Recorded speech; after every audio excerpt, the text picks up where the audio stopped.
Salut à tous, la team OL, Thomas M. Show pour OL Fan TV. Très heureux de vous retrouver les gones. Il pleut à Lyon. Je me retrouve sous mon abribus préféré. Ouais, j'aime bien vous faire des vidéos en extérieur, sauf que, eh bien, c'est l'automne, bientôt l'hiver, il pleut, il y a un peu de vent. Et puis, l'Olympique Lyonnais a perdu. Voilà, match à 19h. Du côté du Gazprom Stadium, Gazprom Arena, au Zénith Saint-Pétersbourg, un match capital, comme je vous avais dit, un match qui sentait le chaos. Et effectivement, l'Olympique Lyonnais a été battu par chaos. C'est le cas de le dire. Franchement, en tant que supporter, je suis dégoûté. Je pense que vous aussi.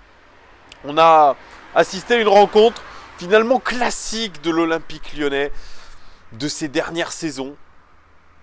On sentait que le contexte déjà était très compliqué, qu'on allait sur un terrain difficile, qu'on allait jouer contre les champions de Russie en titre, contre le leader du championnat russe. Donc forcément, ça allait être compliqué. Nous, on sortait certes d'une victoire contre Nice, mais très difficile, à 10 contre 11. On va le dire, en ce moment, on n'est pas dans la confiance absolue. On avait perdu contre Marseille, on a eu cette trêve internationale, cette victoire à l'arraché contre Nice, où on a perdu des plumes, il faut le dire. C'est pour ça que eh bien, ce déplacement était périlleux. Il pouvait nous assurer une qualification. Ou alors, en cas de défaite, eh bien, de gros doutes, puisque notre destin n'est plus vraiment dans nos mains. Alors, au moment où je vous fais cette vidéo, le Benfica mène 2-0 sur le pelouse de Leipzig, ce qui est un petit miracle pour l'Olympique Lyonnais, qui nous permet potentiellement de jouer une finale le 10 décembre prochain contre Leipzig à domicile. Vraiment, il n'y a pas grand chose à retenir de ce match-là, à part que Rudy Garcia a dû faire encore une fois face à deux forfaits. Thiago Mendes qui s'est blessé à l'entraînement d'hier. Merde, hein, encore une blessure musculaire. Et puis Martin Terrier, forfait de dernière minute. Gastro-entérite, lui qui était annoncé titulaire. Alors, Rudy Garcia a dû composer avec ses deux absences de dernière minute. Et il est passé sur un schéma qu'il n'avait absolument pas imaginé, je pense, avant ce match. Un schéma en 4-1-4-1 avec en sentinelle, sentinelle devant la défense, Jason Denayer. Ça, on s'y attendait pas. La titularisation aussi de Marcelo en défense centrale. Et puis la titularisation de nos deux ailiers droits, Bertrand Traoré et Maxwell Cornet de chaque côté. Puis la titularisation, moi que je trouve ubuesque, c'est la titularisation de Marsal, même si Koné est loin d'être irréprochable et surtout bon en ce moment. Mais bon, vous voyez, c'est toute notre équipe qui est un peu branle-ballante. Surtout cette sentinelle, ce Denayer au milieu de terrain, alors qu'on avait Maxence Cacré et possiblement Gian Lucas aussi. Vous voyez, c'est absolument hallucinant. Ça, c'est vrai que ça a fait beaucoup réagir sur les réseaux sociaux. Moi, ça m'a fait aussi halluciner. Comment ça se fait aujourd'hui qu'on fait plus confiance à Jason Denayer en tant que sentinelle plutôt qu'un Gian Lucas, le Pogba brésilien, n'est-ce pas, qui doit être sacrément mauvais pour que Rudy Garcia le laisse comme ça de côté. Et puis Maxence Cacré, bien je crois que malgré les propos de Juninho, qui a dit qu'il mériterait d'avoir du temps de jeu, eh bien non. Peut-être qu'il s'est dit dans sa tête, Rudy Garcia, que mettre un jeune joueur comme ça qui en manque de rythme, qui n'a pas fait un match en professionnel cette saison, c'était peut-être trop risqué dans ce contexte-là. En tout cas, c'est très compliqué parce qu'on ne fait pas confiance du tout aux jeunes du centre de formation. Quand on les met, on met le 11 titulaire, il n'y a quasiment pas de jeunes du centre de formation, à part Anto Lopez. Et puis en fin de match, sauf qu'il peut, il faut essayer de sauver les meubles. Et bien là, par contre, on lance un Amine Gouiri qui était pas convoqué, qui était finalement exclu, par exemple, du groupe pro pour aller en Youth League. Et comme Martin Terrier était annoncé forfait, eh bien on a reconvoqué Amine Gouiri qui a joué qu'une mi-temps en Youth League. Et on l'a fait rentrer en fin de match avec Ryan Cherki. Malheureusement, Ryan Cherki n'a pas eu de ballon. Amine Gouiri a été lancé lui aussi dans le grand bain comme ça, voilà, en tant que sauveur. J'en sais rien ce que voulait faire Rudy Garcia, ça avait ni queue ni tête. En tout cas, on a pris une grosse défaite. Une grosse défaite quand même, 2-0 avec 2 erreurs individuelles. Une sur le premier but, vraiment notable de Marcelo. Voilà, il saute pas sur Djouba. Djouba est grand, mais pourtant, voilà, le timing de Marcelo n'est pas bon. Je sais pas ce qu'il fait, il est attentiste. Et le deuxième but, il détourne le ballon dans son propre but. Voilà, dans son propre but, il détourne le ballon. Manque de chance pour Marcelo. Eh bien, quand le sort s'acharne sur Marcelo, il ne fait pas semblant.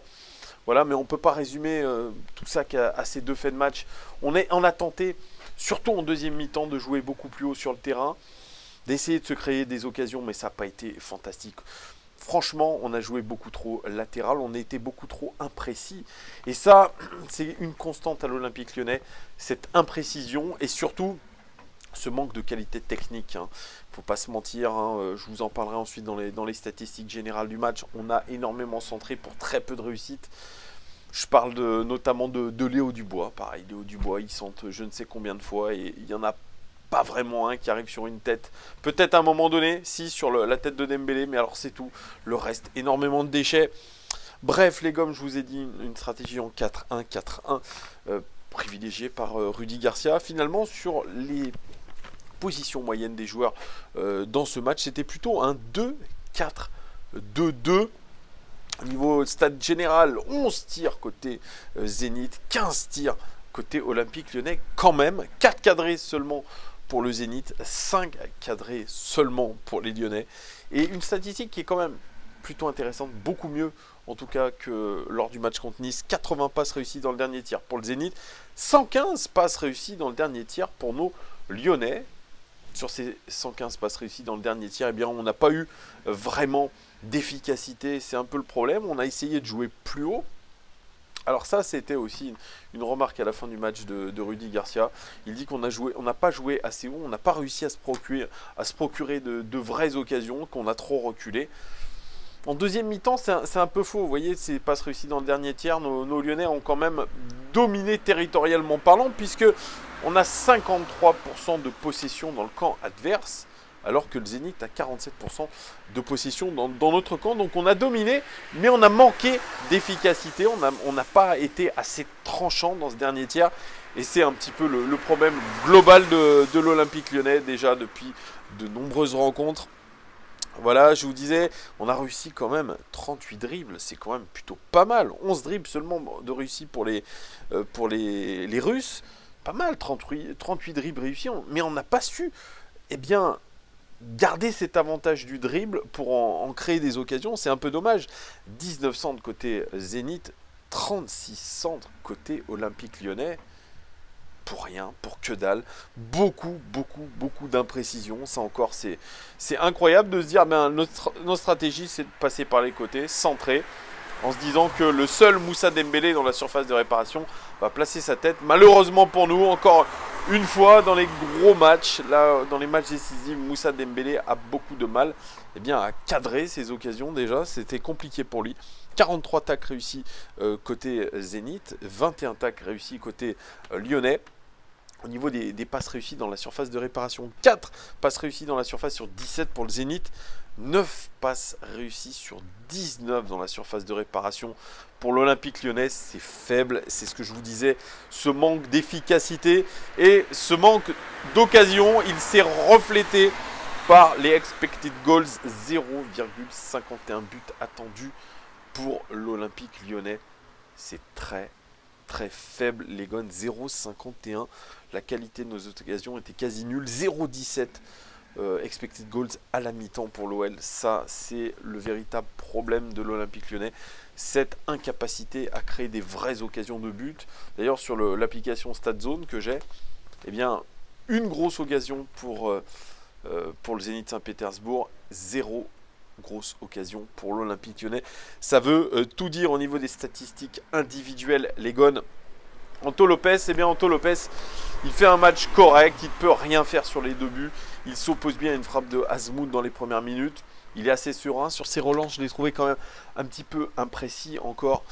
Mais voilà, il fait ce qu'il peut dans le match, il fait ce qu'il a pu. Il a pas eu grand chose finalement à faire Voilà, coup du sort aussi sur les 2 buts, il ne peut rien faire. Je lui mets la note de 6 sur 10 à Anto Lopez. Marcelo titularisé pour la première fois depuis 1 mois et demi, depuis le match contre Benfica à l'extérieur. 47 passes réussies sur 58, c'est le record du match tout simplement. 9 ballons à récupérer, 8 dégagements, record côté lyonnais dans ce match. Finalement, Marcelo, il fait pas une mauvaise première mi-temps. Je le trouve plutôt précis dans ce qu'il fait, bien placé, il est assez précis dans ses passes, il les récupère du ballon, il les dégage, vous voyez. Mais voilà, coup du sort. Sur ce corner, c'est vrai qu'il jauge mal le marquage qu'il a avec Dzyuba. Dzyuba est très grand, c'est vrai, on le savait, c'est le meilleur buteur du championnat russe. C'est un formidable attaquant. Et il lui faut pas 50 occasions pour marquer à Dzyuba. Il s'élève plus haut que tout le monde, plus haut que Marcelo, qui ne peut que le regarder, constater les dégâts.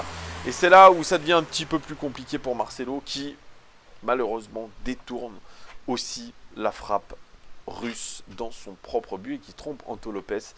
Malheureusement, voilà, quand on a des emmerdes, elles volent en escadrille, c'est ce que disait un certain Jacques Chirac. Et bien c'est le cas pour Marcelo qui ne va pas ranger son cas auprès des supporters.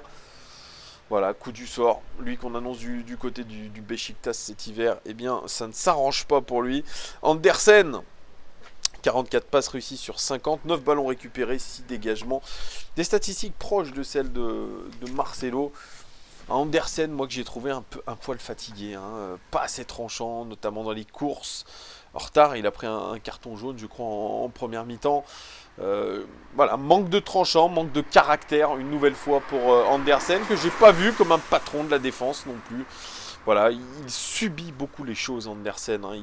On a du mal à se dire que ce joueur est méchant dans le bon sens du terme, qu'il va y mettre de l'agressivité, qu'il va mettre de l'impact, qu'il va faire peur à son adversaire. Là, ce n'était pas le cas. Encore une fois, ce soir, je crois qu'il a même été averti. Andersen, je lui mets la note de 5 sur 10, tout juste la moyenne pour lui. Léo Dubois, 40 passes réussies sur 56, 2 passes clés. Record côté lyonnais dans ce match, 2 centres réussis sur 8. Et c'est le record côté lyonnais dans ce match. C'est très très mauvais. Et 2 dribbles réussis. Un Léo Dubois qui a fait ce qu'il a pu défensivement. Il a essayé de contenir les montées de Douglas Santos. Mais offensivement, c'était très brouillon. Les centres, c'était régulièrement sur le gardien. Ça, je le redis, ça fait des mois et des mois que je ne reconnais plus la qualité de centre de Léo Dubois, qui ne sait même pas où il centre. Je crois qu'il ne trouve pas de zone. Alors, certes, il fait 2 passes clés quand même sur des centres, sur ces 2 centres réussis. Voilà, 2 passes clés, voilà, pour la tête notamment de Dembélé, mais il doit être beaucoup plus consistant dans son jeu. Léo Dubois, ça reste irrégulier. Salut.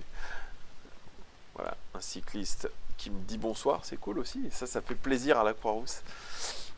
Bref, Léo Dubois, moi je le trouve encore une fois irrégulier. Lui qu'on attend comme un leader, parce que il fait partie des vice-capitaines derrière Memphis Depay.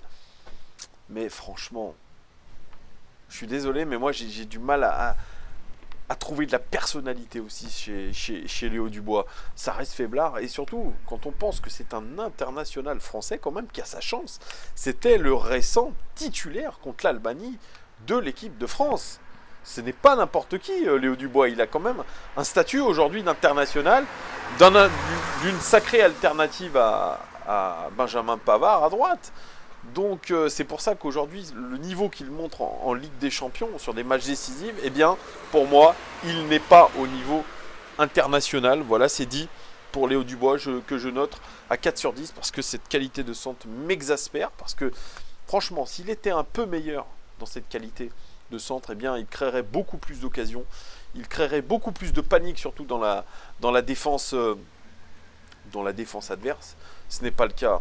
Moi, quand je compare le match que j'ai vu hier entre le PSG et le Real Madrid, quand je vois les qualités de centre des latéraux du Real Madrid, eh bien, ça n'a rien à voir. On est vraiment dans un autre monde. Marsal titularisé, surprise pour moi, parce qu'après ce geste et cette expulsion, il ne méritait pas, en tout cas pour moi, d'être titulaire, même si Koné, c'est pareil, c'est du pareil au même, comme je dis. Une passe clé pour Marsal, 12 passes réussies dans le dernier tir quand même sur 12. Un centre réussi sur 7. Même constat que Léo Dubois, c'est très faible. 3 interceptions record côté lyonnais dans ce match. C'est vrai qu'il fait pourtant un début de match plutôt séduisant, Marsal, mais toutes les actions du Zénith se passent dans son dos, exactement la même chose que contre Nice avant qu'il se fasse expulser, ça passe tout dans son dos. Mais offensivement, il a essayé quand même d'apporter un petit plus. Vous voyez, ses passes réussies dans le dernier tiers, 12 passes réussies dans le dernier tiers sur 12, c'est plutôt pas mal. Qualité de centre affreuse. Et puis interception, 3 inter record côté lyonnais dans ce match avant de sortir, peut-être sur blessure encore une fois. Marsal suspendu pour les 3 prochains matchs de Ligue 1. Voilà, c'est tombé, voilà, c'est mérité, c'est bien fait. Voilà, Marsal, voilà. Je n'ai pas vraiment d'avis, je le note, Marsal à 4 sur 10 lui aussi, il ne mérite pas plus. Jason Denayer, notre sentinelle de ce soir, même si sur la position moyenne des joueurs, il était plutôt dans un double pivot avec Touzard, plus haut sur le terrain, Lucas Touzard. Eh bien, Jason Denayer, c'est finalement ses 2 passes clés quand même aussi, ses records côté lyonnais dans ce match, pas d'interception. Voilà, il n'est pas dans les 5 meilleurs joueurs des différents compartiments de jeu. Un Jason Denayer qui, je pense, appréhendait son rôle de sentinelle. C'est peut-être la première fois qu'il joue en tant que sentinelle devant la défense. Il a essayé de faire ce qu'il a pu. Une qualité de relance correcte, pas mal d'interventions quand même défensives où il a coupé des trajectoires. Mais dans l'organisation du jeu, ce n'est pas un Regista, hein, ce n'est pas un Jorginho notamment de Chelsea, ce n'est pas un Toni Kroos du Real Madrid qui a été absolument phénoménal hier avec le Real Madrid contre le Paris Saint-Germain. On est loin, on est vraiment loin, on est vraiment loin de tout ça. Chaque fois le bus croit que j'attends à l'arrêt, mais non, c'est un leurre, c'est un véritable leurre. Je fais juste ma vidéo, monsieur le chauffeur. Oui, je vous disais, hein, Toni Kroos n'est pas Denayer, ce n'est pas un Toni Kroos, et ça me fait doucement rire quand on entendait en début de saison Juninho parler de cette sentinelle technique qui relance propre, qui fait du jeu vertical. Ouais, on en est loin, on en est à titulariser un Jason Denayer, défenseur central en tant que sentinelle organisatrice. Son coéquipier, alors je ne vais pas donner de note à... Bon, allez, je lui mets 5 pour les encouragements, Jason Denayer, mais il n'a pas vraiment pesé dans cette rencontre. Lucas Touzard, son coéquipier du double pivot, lui, il avait cette opportunité donnée par Rudy Garcia de jouer plus haut sur le terrain. 10 ballons récupérés quand même pour Lucas Touzard, c'est le record côté lyonnais dans ce match, 3 attaques réussies, record côté lyonnais dans ce match. Bah, il était plus haut sur le terrain, mais il a fait un match plutôt défensif, incapable de verticaliser le jeu. Il a été une nouvelle fois un travailleur de l'ombre. Il a fait une belle frappe en début de seconde mi-temps quand même, hein. Il faut quand même le souligner. Mais vous voyez, il n'est pas dans les top 5 des joueurs de ce match, dans les passes réussies dans le dernier tiers. Voilà, c'est pour ça que c'était un petit peu incohérent ce fameux double pivot Denayer-Touzard. 2 joueurs à vocation défensive qui se retrouvent l'un à jouer les premiers rôles, l'autre à essayer d'organiser le jeu de derrière. Enfin, c'est... Le coup tactique de Rudy Garcia, je pense qu'on... C'est pas les coups tactiques de Genesio finalement. C'est une petite réflexion que je me faisais. C'est peut-être démagogique, hein, mais finalement Genesio, je pense qu'il était un poil meilleur manager que l'est Rudy Garcia, hein, en tout cas. Avec lui au moins on a remporté pas mal de victoires contre les gros. City, on a remporté la SSE, le PSG, l'OM. Rudy Garcia, la statistique qui fait mal, 0,85 points en Ligue des Champions. C'est son ratio de points en tant qu'entraîneur, hein, que ce soit avec Marseille, que ce soit avec l'AS Roma, que ce soit avec l'Olympique Lyonnais. C'est le plus faible ratio pour un entraîneur de plus de 20 matchs en Ligue des Champions. Voilà.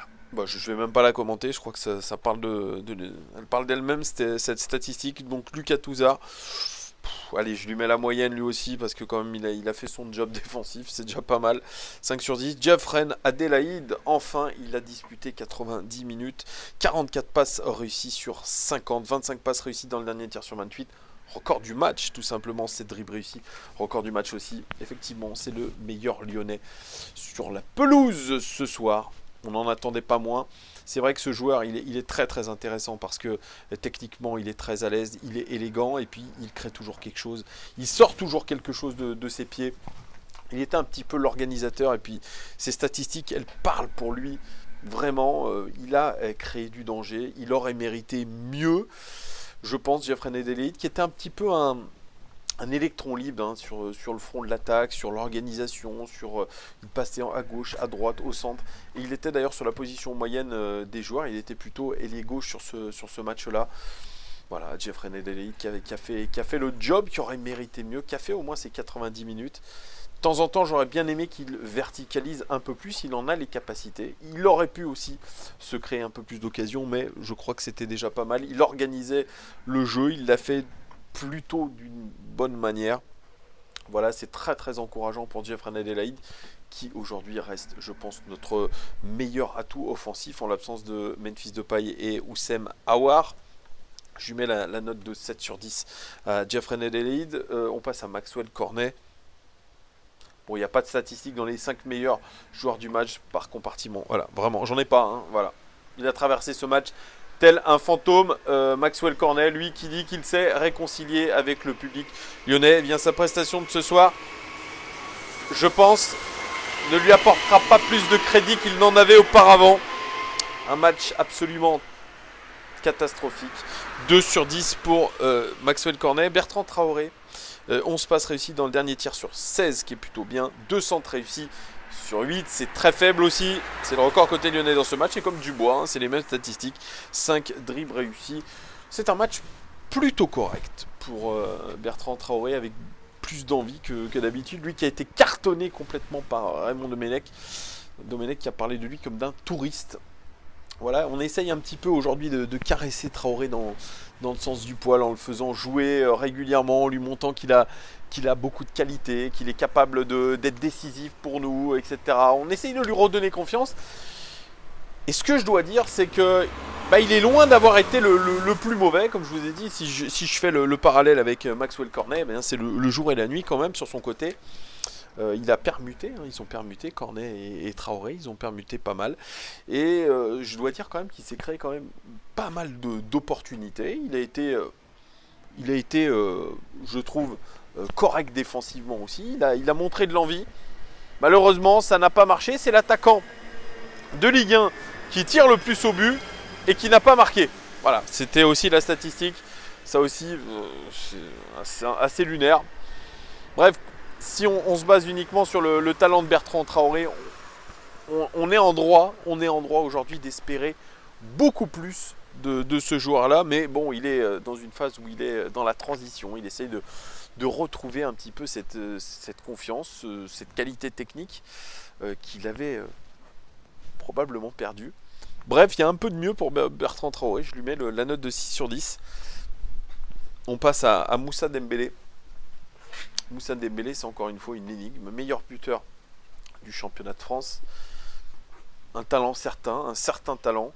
Un attaquant qui, quand il le veut, fait du mal aux défenses, pèse sur les défenses, comme il l'a été contre Nice. Hein, il faut pas se mentir. Hein, il a fait un pressing d'enfer avec ses coéquipiers de l'attaque. Moi, ce pressing-là, je ne l'ai pas vu aujourd'hui. J'ai vu un Moussa Dembélé plutôt émoussé, un Moussa Dembélé très peu réaliste. Il a eu une vraie occasion sur ce centre de Dubois où il met sa tête juste au-dessus. Donc je suis très déçu de la prestation globale de Dembélé. Pourtant 15 passes réussies dans le dernier tir sur 17, ce qui est plutôt pas mal. 4 dribbles réussis, 2 duels aériens réussis sur 5. Record côté lyonnais dans ce match. 3 tacles réussis. Record côté lyonnais dans ce match et 5 fautes commises. Ça c'est un petit peu la petite tâche dans ses statistiques. C'est beaucoup de fautes commises. Il a fait du job défensif. Regardez, c'est vrai que ses stats sont pas si dégueulasses que ça. Mais pour le meilleur buteur du championnat de France, on s'attend à mieux, surtout dans ces matchs de Ligue des Champions. On s'attend à qu'il soit décisif. Il ne l'a pas été. En tout cas, moi j'ai eu une impression visuelle d'un Moussa Dembélé quand même assez émoussé et ne pesant pas assez sur les débats. Voilà, je suis déçu une nouvelle fois en Ligue des Champions de son rendement. Lui qui prétend probablement dans sa tête un gros club de première ligue. Lui qui prétend à l'équipe de France. Il peut. Mais aujourd'hui, dans les matchs internationaux de haut niveau, on attend plus de Moussa Dembélé, surtout quand on voit ce qu'il a pu montrer en Ligue 1 depuis le début de la saison. Voilà, je lui mets la note de 5 sur 10, à peine la moyenne pour Moussa Dembélé. Puis voilà, Koné, 2 interceptions, mais j'ai pas envie de le noter. Il n'a pas fait grand chose. Pareil pour Cherki qui n'a pas eu beaucoup de ballons. Gouiri non plus. Bref, voilà des choix aussi de tactique, de rentrée, de remplacement qui sont quand même vraiment. Moi je trouve qu'ils sont c'est moyen quand même. Hein. Il aurait pu être. Pas mal, ils vont vite hein, nos amis les cyclistes. Hein. Des choix quand même tactiques assez bizarres. Il a fait il a changé sa tactique je crois à la 80e minute, voire à la 85e, en repassant à 4 derrière et en mettant beaucoup d'offensifs, mais pour rien, c'était vraiment peine perdue pour marquer un but alors que vous êtes mené 2-0.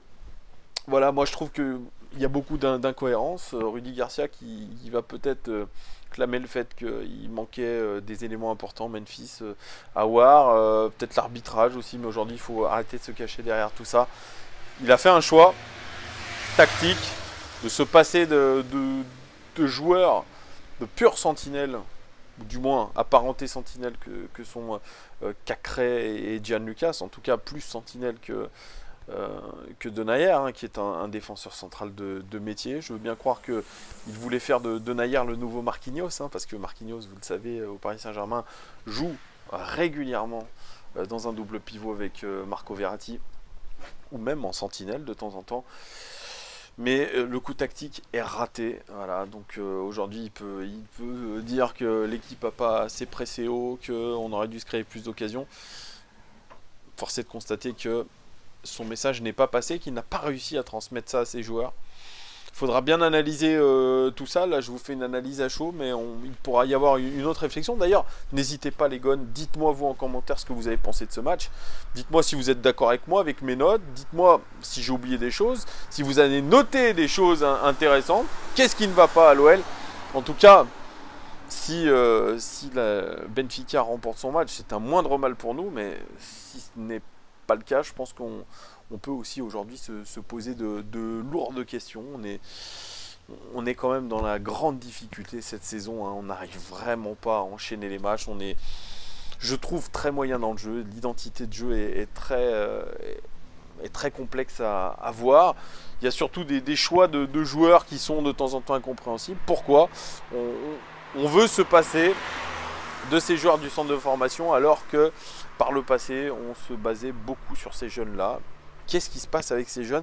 J'aimerais vraiment poser la question à un membre du staff, voire à quelqu'un si je croise dans la rue, parce qu'il y a des vraies questions à poser, il y a des trucs qu'on ne sait pas. Et aujourd'hui, voilà, ça a son importance, hein, parce qu'on est tous à se faire beaucoup de montagnes d'hypothèses en se demandant pourquoi. On a des interrogations, mais pourquoi il ne fait pas jouer un tel? Pourquoi l'autre il est... On ne sait pas. Aujourd'hui, on est dans le trou noir. Hein. Cette saison risque d'être vraiment très compliquée. Surtout si on se met à jouer une finale contre Leipzig le 10 décembre. En tout cas, ça va mettre un petit peu d'ambiance et d'émotion au Groupama Stadium. Mais c'est à qui tout double. Hein. C'est à qui tout double. Hein, ce match-là. Bref, on aura le temps d'en reparler les gones. Voilà, dites-moi tout en commentaire, lâchez-vous, mettez un pouce, un commentaire, abonnez-vous si vous n'êtes pas abonné, partagez cette vidéo, ça fait 28 minutes que je parle, vous devez en avoir marre, et je vous dis bonne nuit, et à très très vite les gones, ciao, ciao, ciao.